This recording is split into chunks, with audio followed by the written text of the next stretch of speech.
제104화 한중 정복 제1장 군사를 일으킨 조조는 서쪽 정벌을 떠나면서 군대를 셋으로 나누었다.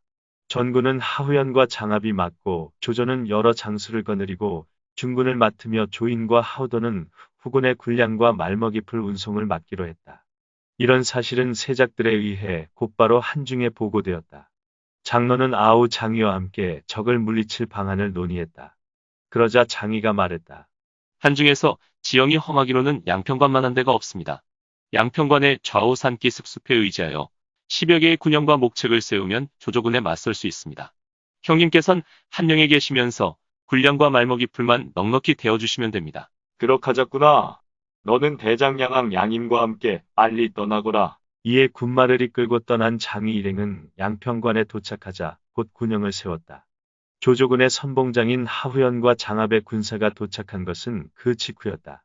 장로의 군사가 이미 와서 대비하고 있다는 소식을 듣자 그들은 양평관에서 10오리쯤 떨어진 곳에 군영들을 세웠다. 이날 밤 먼 길을 행군해온 조조의 병사들은 피로에 지쳐 골아떨어져 있었다. 그런데 한밤중 군영 뒤에서 별안간 불길이 치솟는가 싶더니 양안과 양임의 군사가 두 길로 쳐들어왔다. 하후연과 장압은 급히 말에 올라 적을 막아보려 했지만 이미 대군이 사방으로 몰려든 터라 병사들이 우왕좌왕 갈피를 잡지 못했다. 결과는 조조군의 대패였다. 싸움에 진 조인과 하우돈이 돌아오자 조조가 노해 소리쳤다. 너희 두 사람은 허다한 세월을 행군하였으면서 어찌 군사가 멀리 행군하여 피곤할 때는 반드시 군영 습격에 대비해야 한다는 것을 모른단 말이냐? 어째서 아무런 대비도 하지 않았느냐? 조조는 두 사람을 죽여 군법의 지엄함을 보여주려 했다. 그러나 뭇 관원이 나서 비는 바람에 용서해 주었다. 다음날 조조는 친히 전군이 되어 군사를 이끌고 진군했다. 산세는 험하고 숲이 울창해 갈 길이 제대로 보이지 않았다. 복병이 있을까 두려운 생각에 군사를 이끌고 군영으로 다시 돌아온 조조가 허저 서황 두 장수에게 말했다. 이곳이 이렇게 험한 곳인 줄 알았으면 군사를 일으켜 여기까지 오지도 않았을 것이다. 그러자 허저가 말했다. 군사들이 이미 여기까지 왔는데 주공께서 힘든 것을 꺼리면 아니 되십니다. 조조는 허저의 말을 음미하며 고개를 끄덕였다.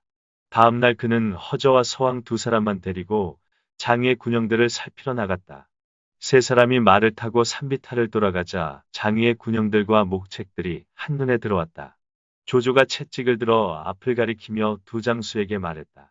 저렇게 견고하니 쉬 점령하기 어렵겠구나. 말이 채 끝나기도 전에 뒤에서 함성이 일며 화살이 빗발치듯 날아왔다. 양안과 양임이 조조가 온 것을 알고 어느새 길을 나누어 몰려온 것이었다. 크게 놀란 조조가 말고삐를 잡고 어찌할 바를 몰라 하자 허저가 공명서왕에게 외쳤다. 내가 적을 막을 테니 서공명은 주공을 잘 보호하시오. 그리고는 칼을 들고 달려나가 두 장수와 맞붙었다. 양안과 양임은 허저의 용맹을 당해내지 못하고 말머리를 돌려 물러갔다. 두 대장이 밀리니 부하들은 감히 앞으로 나설 생각도 하지 못했다. 서왕이 조조를 보호하며 산비탈을 달려갈 때 앞에서 또 한 무리의 군사가 달려왔다. 보니 하후연과 장압이었다. 두 장수는 함성을 듣고 지원하러 오던 길이었다. 그들은 양안과 양임을 물리치고 조조를 구해 군영으로 돌아왔다. 조조는 네 장수에게 후한상을 내렸다. 이로부터 양쪽 군사는 서로 대치한 채 움직이지 않았다. 그런 상태에서 50여일을 보내던 조조가 어느 날 갑자기 영을 내렸다. 전군 퇴각하라. 그러자 가후가 조조에게 물었다. 적의 형세가 강한지 약한지도 모르는데 주공께선 어찌 물러가려 하십니까? 내가 보기에 적군이 날마다 경계를 게을리하지 않으니 쉬 이기기가 어렵다. 내가 물러나는 척하면 적군은 게을러져 방비를 안 하게 될 것이다. 그럴 때 날랜 기마병을 나누어 보내 그들의 배후를 기습하면 반드시 적군을 이길 수 있을 것이다. 조조의 설명에 가후가 탄복했다.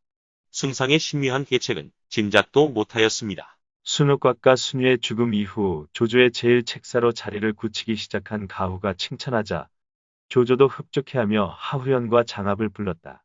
장군들은 날랜 기마병 3,000씩을 이끌고 새끼를 따라 몰래 양평관 뒤쪽으로 가서 적을 치라. 나머지는 내가 거느리고 가겠다. 예, 명을 받들겠습니다. 하후연과 장압이 군사를 이끌고 떠나자 조조도 군영을 거두고 대군과 함께 떠나는 모습을 보였다. 세작들을 통해 보고를 받은 양항은 곧 양임을 불러 상의했다. 적이 퇴각하는 모양인데 승세를 몰아 추격합시다. 허나 조조는 속임수가 많은 자이니 정말 물러갔는지 알 수 없소. 섣불리 추격해선 안 될 것이요. 양임이 말렸으나 양항은 단호했다. 공이 안 가겠다면 나 혼자라도 가겠소. 양임이 거듭 말렸는데도 양항은 듣지 않았다. 그는 5군영의 군사를 총동원해 진군시켰다. 이 때문에 군영에 남은 군사는 소수에 지나지 않았다. 그날은 안개가 짙게 깔려 옆에 있는 사람도 알아볼 수 없을 지경이었다. 양항의 군사는 반쯤 길을 가다가 더 이상 진군할 수 없자 잠시 행군을 멈추고 쉬게 하였다. 이 시각 하후연은 군사를 이끌고 산 뒤쪽을 질러가고 있었는데 자욱한 안개 속에 사람들의 말소리와 말들의 울음소리가 들리자 복병이 있지 않을까 싶어 입말을 급히 재촉했다. 그렇게 앞으로 빠져나가기는 했으나 짙은 안개 속에 길을 잘못 들어 그만 양항의 군영 앞에 이르고 말았다. 군영을 지키던 양항의 군사는 말발굽 소리가 들리자 양항이 돌아오는 줄 알고 문을 열어주었다. 이에 하후연의 군사가 들어갔으나 군영은 비어 있었다.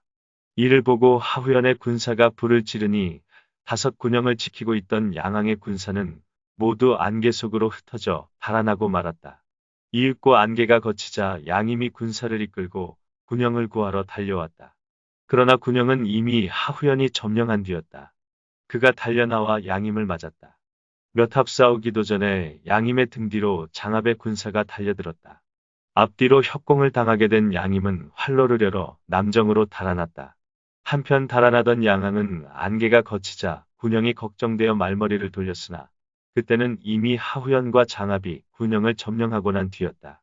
게다가 배후에서 조조의 대군이 추격하니 양쪽에서 협공을 당하게 된 양항은 어디로도 달아날 데가 없었다. 이에 적진을 돌파하려 했으나 이번에는 장압과 정면으로 마주치게 되었다. 어쩔 수 없이 맞붙었지만 적수가 되지 못하는 양항은 결국 장압의 칼날에 죽임을 당하고 말았다. 이를 목격한 양항의 군사들이 양평관으로 돌아가 장유에게 알리려 했다. 그러나 이미 양항 양임의 두 장수가 패하고 군영들마저 빼앗겼다는 소식을 들은 장유는 한밤중에 양평관을 버리고 한중으로 달아난 뒤였다. 이렇게 하여 텅 빈 양평관과 여러 군영들은 조조의 손으로 거저 넘어가게 되었다. 한편 달아나던 장인은 중간에 양임을 만나 함께 한중으로 돌아가 지금까지의 사정을 장로에게 보고했다. 이야기를 듣고 난 장로는 아우 장의를 크게 꾸짖었다. 양평관을 지킨다고 큰 소리 치더니 무슨 낯으로 나를 보러 왔느냐? 양항 양임 두 장수가 험한 길목을 잃었기 때문에 양평관을 지킬 수 없었습니다. 이 말을 들은 장로는 화가 치밀어 양임을 목베려 했다. 그러자 양임은 그 책임을 죽은 양항에게 돌렸다. 억울합니다. 저는 양항에게 조조군을 쫓지 말라고 말렸는데 양항이 듣지 않아 이 같은 패배를 당한 것입니다. 다시 한번 제게 한 무리의 군사를 내어주시면 앞장서 나가 반드시 조조의 목을 베겠습니다. 만일 이기지 못하면 그때 군령을 달게 받겠습니다. 장로는 양임에게서 군령장을 받고 군사 임한을 내주었다. 이에 양임은 말을 타고 남정성을 떠나 적당한 지점에 군영을 세웠다. 제2장 한편 조조는 군사를 이끌고 진군하기 전 하후연에게 군사 5천을 이끌고 앞서가 남정으로 가는 길을 정찰토록 했다. 이에 남정으로 향하던 하후연은 중간에 양임의 군사와 마주치게 되었다. 양쪽 군사는 서로 대치하며 진세를 벌였다. 양임은 부하장수 창기를 내보내 하후연과 싸우게 했다. 그러나 삼합도 겨루기 전에 창기는 하후연의 칼에 맞아 말밑으로 굴러떨어졌다. 이를 본 양임은 창을 꼬나들고 달려나가 하후연과 30여 합을 겨뤘으나 승부가 나지 않았다. 하후연은 거짓 패한 채 달아났다.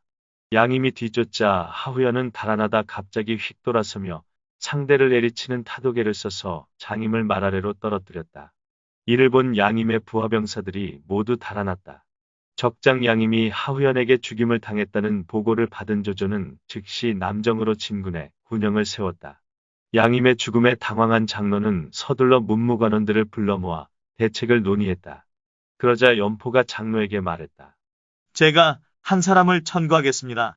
그 사람이라면 조조 수하의 여러 장수들을 당해낼 수 있을 것입니다. 그게 누군가? 예, 전에 마초를 따라 주공께 투항했던 남한 사람 방독입니다.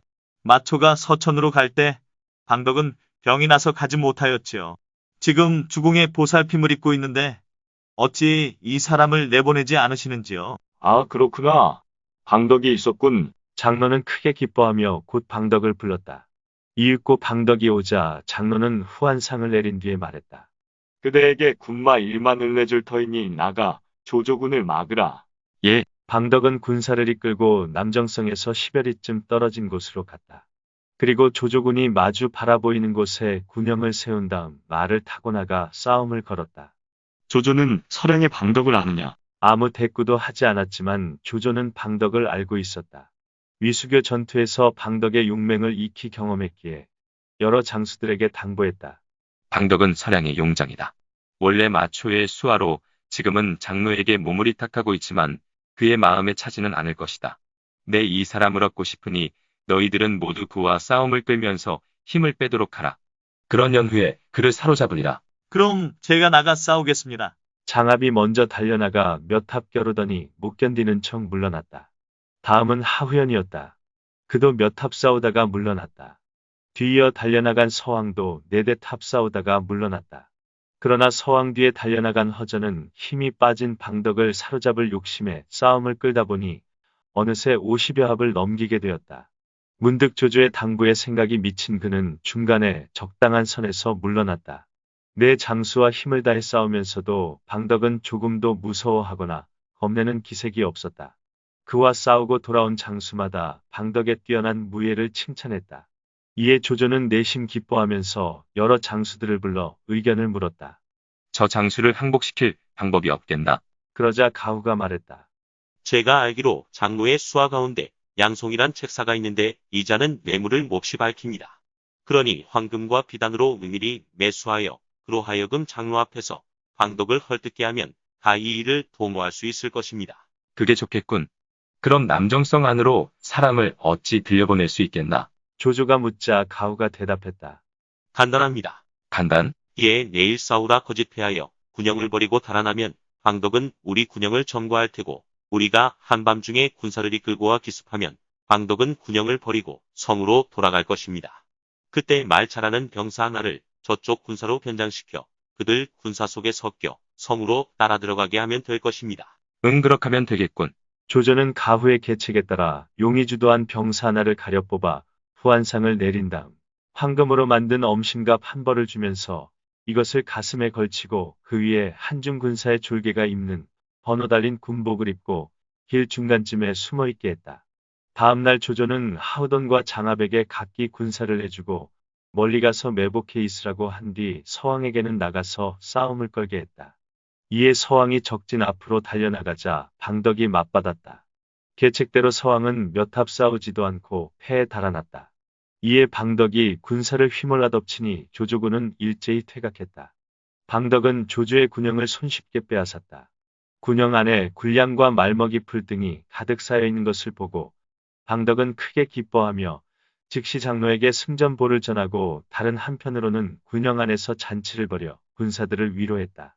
그런데 그날 밤 이경 무렵 갑자기 세 방향에서 불길이 치솟으면서 가운데는 서왕과 허저, 왼쪽은 장압, 오른쪽은 하후연이 이끄는 군마가 일제히 몰려들며 군영을 덮쳤다.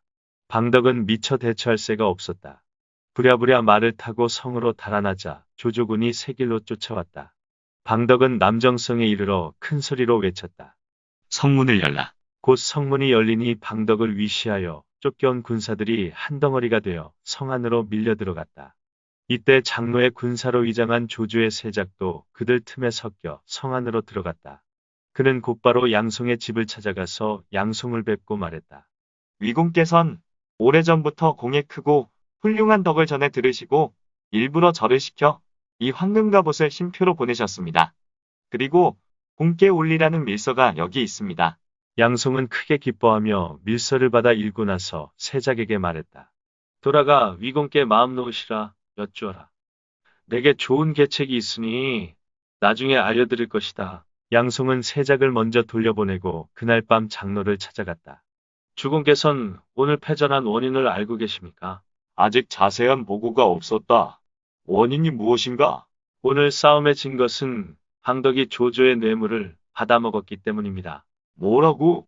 크게 노한 장로는 방덕을 불러들여 차명에 처하려고 했다.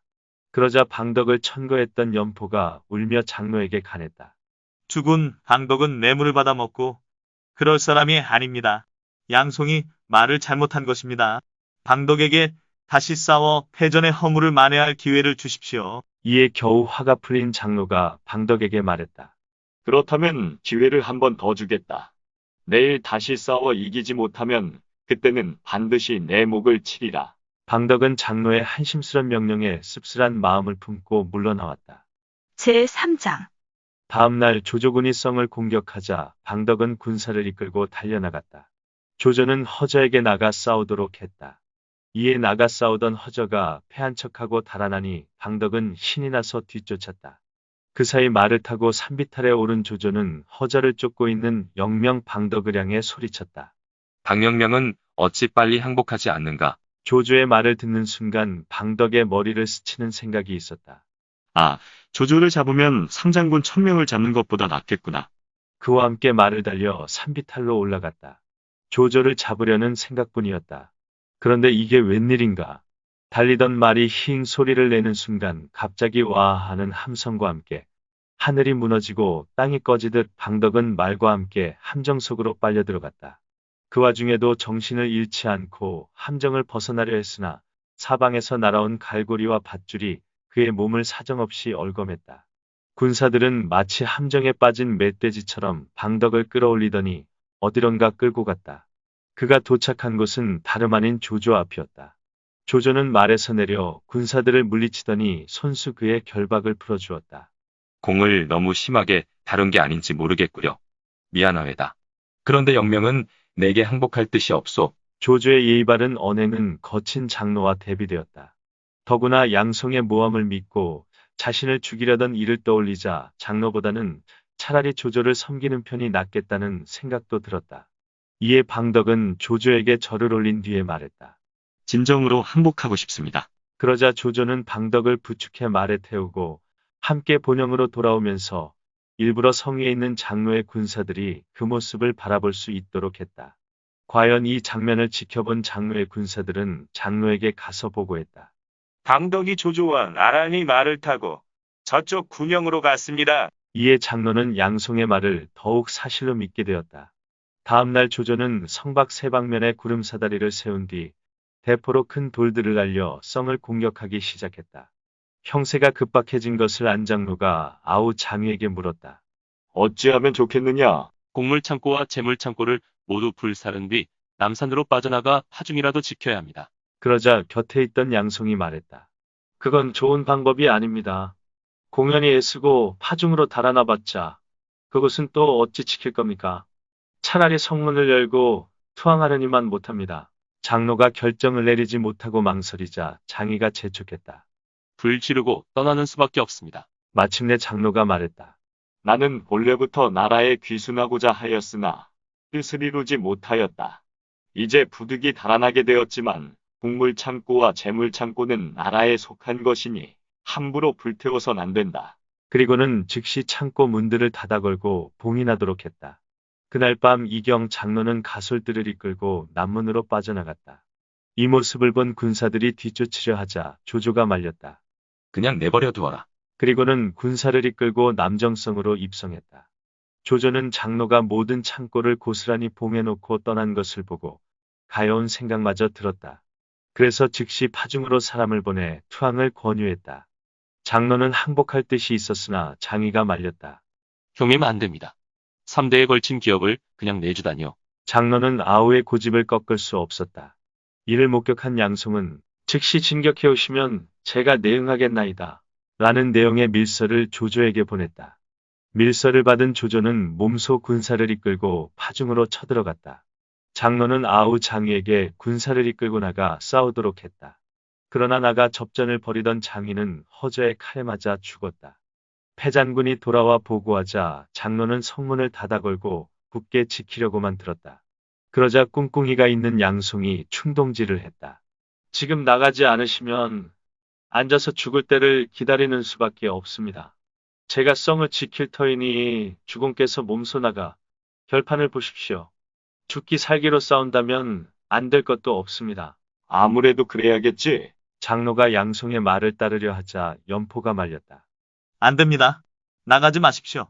그러나 장로는 듣지 않고 군사를 이끌고 싸우러 나갔다. 그의 전투 의지는 확고했으나 병사들의 생각은 달랐다. 장로가 미처 싸움을 시작하기도 전에 겁먹은 후군들이 달아나기에 바빴던 것이다. 군사들이 죄다 달아나니 장로로서도 후퇴할 수밖에 없었다. 그러나 말머리를 돌리니 뒤에서 조조군이 벌떼처럼 추격해왔다. 겨우 성문 앞에 이른 장로가 소리쳤다. 내다. 어서 문을 열라. 그러나 성문은 열리지 않았다. 양송이 성문을 닫아 걸고 들어오지 못하게 조치한 것이다. 이렇게 되자 장로는 달아날 길이 없었다. 그때 등 뒤까지 쫓아온 조조가 외쳤다. 어찌 조속히 항복하지 않는가? 이에 장로는 어쩔 수 없이 말에서 내려 조조 앞에 엎드린 뒤 항복했다. 조조는 크게 기뻐했다. 공은 참으로 인자하고 의로운 장군이요. 나는 공이 창고를 불지르지 않고 나라의 곡식과 재물을 고스란히 봉에 든 것을 잘 보았소. 참으로 고마운 일이외다. 그리고는 예의를 갖춰 정중히 대접했다. 이에 감격한 장로가 말했다. 승상의 은혜가 태산 같습니다. 충성을 다하겠습니다. 조조는 장로를 진남 장군에 봉하고 또 그를 따라 항복한 연포 등 기타 벼슬아치들도 여루에 봉했다. 한편 조조는 그때까지 사군 제주 치도대 제주라는 독특한 방식으로 다스려온 한중 땅에 한나라 방식의 군현제를 도입하여 각군의 태수를 세우고 도의를 두었다. 그리고 병사들에게도 큰 상을 내려 위로함으로써 한중의 안팎을 안정시켰다. 그런데 이번 점령에서 가장 큰 공을 세운 양송에게는 아무런 상도 벼슬도 내리지 않았다. 이에 불만을 품은 양송을 조조는 크게 꾸짖었다. 너는 주인을 속이고 혼자서만 부귀영화를 꾀한 자가 아니냐. 나의 수하들이 너를 본받을까 두렵다. 여봐라. 저자를 저잣거리로 끌고 나가 참아라. 이에 수하들이 양송을 끌고 나가 저잣거리에서 목을 베었다. 이를 본 백성들은 손뼉을 치며 기뻐했고 사리를 따져 상과 벌을 구분한 조조를 칭송했다. 당일 참수당한 양송의 죽음을 뒷사람은 이렇게 읊었다. 어진이 방해하고 주인 팔아 공세워 재물을 쌓았건만 모두 다 헛것이네. 영화를 누리기 전 죽임부터 당하니 천년 뒤도 세이는 양송을 비웃으리. 조조가 한중 고통천을 어느 정도 안정시키니 주부 사마이가 독대를 청했다. 이에 들어오라고 하자 사마이가 들어와서 허리를 굽히고 말했다. 유비는 속임수와 힘으로 유장의 기업을 취하였기 때문에 촉사람들이 아직 그를 마음으로 따르지는 않고 있습니다. 이제 주공께서 한중을 얻으셨으니 익주의 민심이 동요하고 있습니다. 그러니 속히 진격하시면 그 세력이 반드시 무너질 것입니다. 지혜로운 사람은 때를 잘 포착한다고 하였사오니 때를 잃으시면 아니 될 것입니다. 조조는 그 말이 논리적으로 옳다는 생각을 하면서도 어쩐지 개운치 않은 기분이 들었다. 사람에겐 논리를 뛰어넘는 어떤 예감 같은 것이 존재한다. 먼 훗날 자신의 자손들이 사마이의 자손들에 의해 되치기를 당하는 어떤 예감 같은 것을 이때 느꼈던 것일까. 그는 혼잣말 비슷하게 중얼거렸다. 사람의 괴로움은 만족을 모르는 데 있구나. 이미 농땅을 얻었는데 다시 촉땅을 바란단 말인가. 이때 조조가 언급한 이미 농땅을 얻었는데 다시 촉땅을 바란단 말인가? 라는 말은 인간의 욕심은 끝이 없다는 뜻의 관용구로 훗날 정착하게 된다. 옆에 있던 유엽이 중달 사마이를 거들었다. 사마중달의 말이 옳습니다. 만일 이 일을 조금 늦추시면 운에는 나라를 다스리는 데 밝은 제갈량을 승상으로 하고 우에는 관우 장비 좋은 황충위원 등 그 용맹이 뛰어나 다섯 호랑이라 불리는 장수들로 삼군을 통솔하게 할 것입니다. 그리 되면 촉의 백성들은 안정될 것이고 그들이 관문과 험한 길목을 지키면 촉은 다시 넘볼 수 없는 땅이 되고 말 것입니다. 그러나 조조는 여전히 사마이가 마음에 들지 않는 모양이었다.